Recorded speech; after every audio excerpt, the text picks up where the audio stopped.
So today I'm talking about the movement of Enneagram type 1 to Enneagram type 4. So Enneagram type 1, that's their type. However, they're behaving like a type 4. So that's a movement via the internal line of connection from the 1 to the 4, which can be positive, negative, or neutral. And in this specific instance today, it happens to be a negativity which causes this movement. So what I'm going to talk about is an instance where I knew this person and I observed this person who in their job, and it's quite a straightforward job in a warehouse where they were required to pick stock and then collect stock into bundles for particular customers. This person was really bad at that job and it was very objectively measurable. So you could easily tell how many piles or how many customers picks this person had made in the day or in an hour, and how many of those picks they had put together, and how many they had labeled, and how many they had packaged. It was very objectively obvious to tell these things.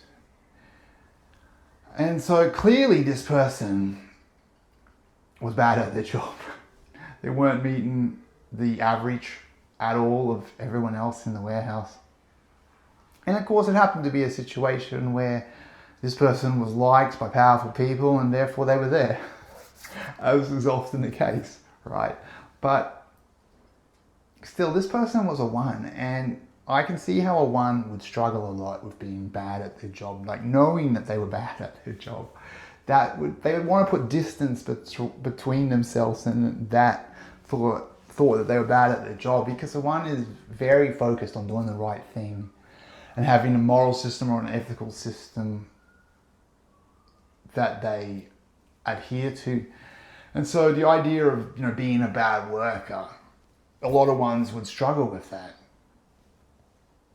I do know of a 1 who was a bad worker in a different industry, in the construction industry, and he knew he was a bad worker. And when I would say things like, you should do this and you should do that, he would like to improve, to help him. He would say, I don't want to help the builders, because the builders are rich pricks who are ripping off the poor.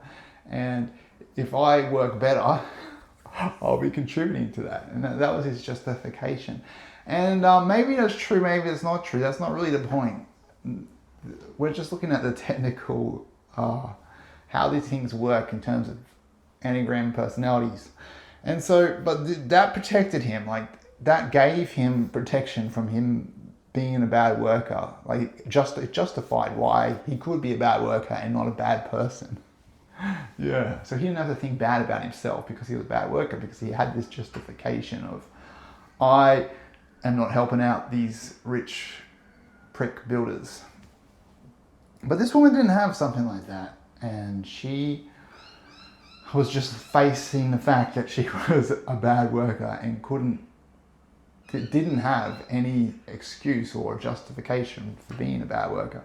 And so deludedly, she believed she was a good worker, and this was the movement of the 1 to the 4. Not to say that the movement from 1 to 4 is a movement of delusion. And I'm using this delusion, the word delusion, I found a Google definition, I'll just pop that up. That's roughly how I'm using the word delusion. I'm not necessarily using it in a psychological or psychiatric sense, but this sentence here, it represents a disconnection from reality. That's pretty much how I'm using the word delusion. Sorry, I think a plane's flying over. Unfortunately, my videos have this, in this location, have the addition of planes. Yeah. Okay, the plane's far enough away. So anyway, what was I saying? Oh yes, delusion. So the main 4 characteristic that I'm honing in on here is or at least she was relying on this 4 characteristic in this situation, and I've noticed it. It's a 4 characteristic of heavily defining themselves based on difficult to measure or intangible virtues. Okay, so that's what she's doing. That's what fours do. Fours often define themselves on these intangible virtues.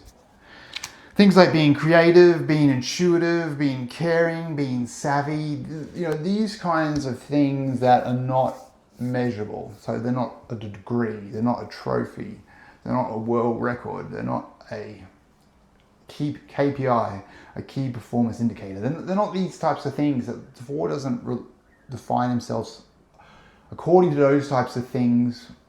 Well, they do define themselves according to tangible things, but the important thing is the four heavily defines themselves compared to other Enneagram types based upon intangible virtues.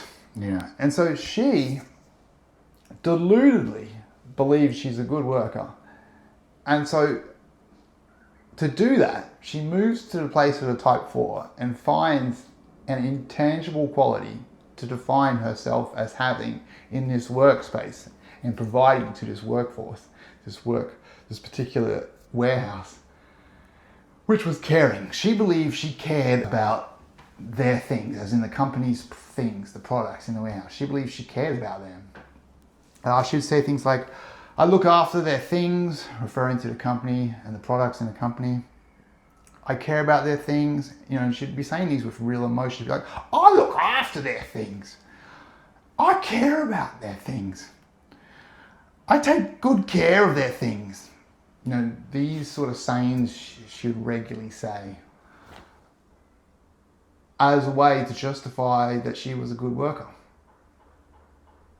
And, it should be noted that in this particular factory, they were dealing with really durable objects.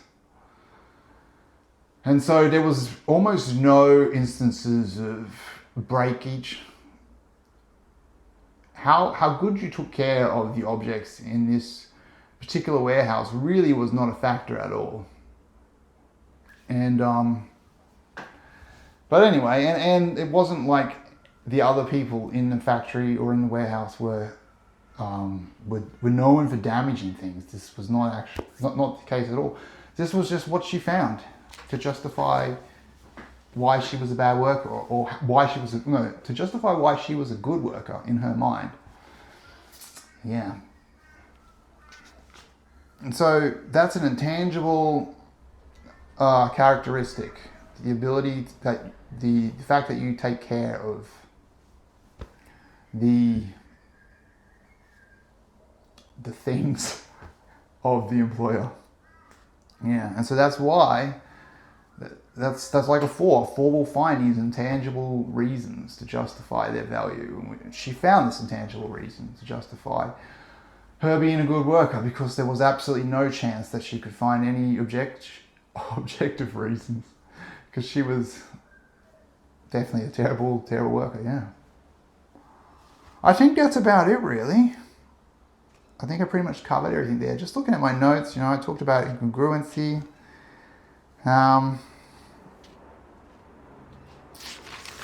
Don't think there's anything I missed here.